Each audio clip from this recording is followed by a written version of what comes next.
আগে চেক করো, তারপরে বিশ্বাস করবা, ঠিক কিনা? তাহলে এখন থেকে একটা কিছু শুনলে বিশ্বাস করবেন। একজন এসে বলল, ভাইজান আপনার মেয়েরা দেখলাম আরেক ছেলের সাথে বাজারে ঘোরাফেরা করে, ওই রমনার বটমূলে দেখলাম আপনার মেয়ে আরেক ছেলেরে নিয়ে ফষ্টি নষ্টি করে, লোকের কথা বিশ্বাস করে বাসায় যে মেয়ের চুলের মধ্যে ধরে মাইর, আইজো মার কাইলো মাইর। এরকম হইতে পারে না? হয়তো ওই লোক আপনার মেয়ের মতো দেখতে আরেক মেয়েকে দেখছিল। এরকম হয় কিনা সমাজে?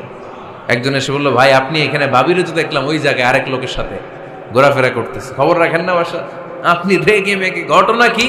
আমার খেয়ে আমার পরে আরেকজনের সাথে, যে এই বাড়িতে যে মায়ের, কোনো কথা নেই। দেখবেন যে ছোট্ট মারামারি থেকে এই ঘটনা অনেক সময় বিচ্ছেদ বা ডিভোর্স পর্যন্ত গড়ায়, ঠিক কিনা? ওই যে শোনা কথায় কান দিছেন, ফাতাবাইয়ুন, আপনি চেক করেন নাই। হয়তো আপনার স্ত্রীর মতো দেখতে বা আপনার স্ত্রী যে জামা পরে, যে পোশাক পরে, এরকম পোশাক পরে আরেক নারীকে দেখছে, আপনার বউ না এটা। আপনার মেয়ের ব্যাপারে যে তথ্য দিয়েছে এটা সঠিক নয়, সে আপনার মেয়ের মতো আরেকটা মেয়েকে দেখেছে, এসে আপনার কাছে বলে দিছে, আপনি বিশ্বাস করছেন। ভেজাল আছে না নাই?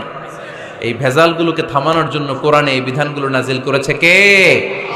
তাহলে ফরিদপুরের ভাইয়েরা, সমাজটারে সুন্দর রাখার তথ্য একটা শুনলেই বিশ্বাস করবেন না।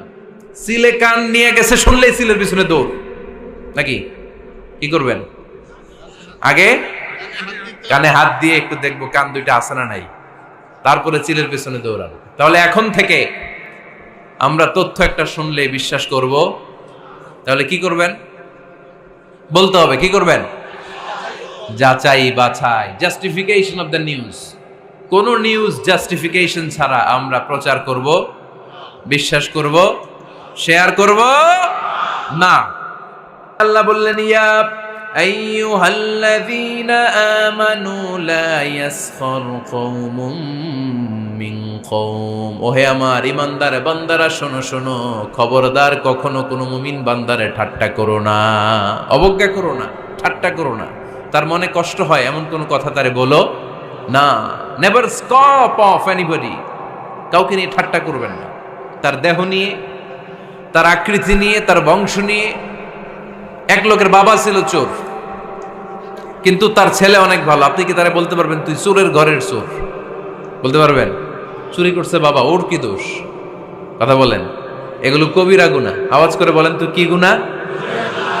কবিরা গুনাহ। কারো আকৃতি নিয়ে, আমার ফরিদপুরের কলিজার টুকরা যুবক ভাইরা, কারো আকৃতি নিয়ে কখনো অবজ্ঞা করবে না, তুচ্ছ জ্ঞান করবে না।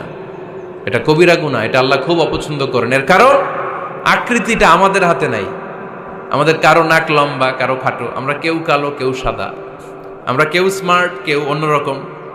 তো এই যে আমাদের এক এক ধরনের আকৃতি, এটা কি আমি বানাইছি? আপনি বানাইছেন? দিছে কে? এই জন্য কারো দেহের